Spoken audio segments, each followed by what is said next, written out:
તો અમદાવાદમાં ગુંડાઓના આતંક બાદ પોલીસ એલર્ટ મોડ પર છે। અસામાજિક તત્વોને પાઠ ભણાવવા પોલીસનું નાઇટ કોમ્બિંગ શાહપુર, કારંજ, માધુપુરા સહિતના વિસ્તારોમાં કોમ્બિંગ હાથ ધરવામાં આવ્યું છે। બુટલેગરો અને ગુનેગારોના ઘરોમાં પણ ચેકિંગ કરવામાં આવી રહ્યું છે।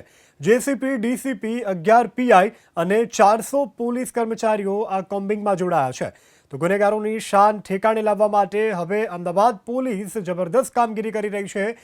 જે વ્યક્તિ છે, જે શકમંદ છે, જે ગુનાહિત ઇતિહાસ ધરાવે છે, તેના ઉપર પોલીસ અત્યારે બાજ નજર રાખી રહી છે અને શહેરના શાહપુર, કારંજ, માધુપુરા સહિતના વિસ્તારોમાં અત્યારે કોમ્બિંગ કરવામાં આવી રહ્યું છે। બુટલેગરો અને ગુનેગારોના ઘરમાં ઘૂસી અને પોલીસ ચેકિંગ કરી રહી છે અને આ કોમ્બિંગમાં જે જેસીપી, ડીસીપી સહિત 11 પીઆઈ અને 400 પોલીસ કર્મચારીઓ જોડાયા છે।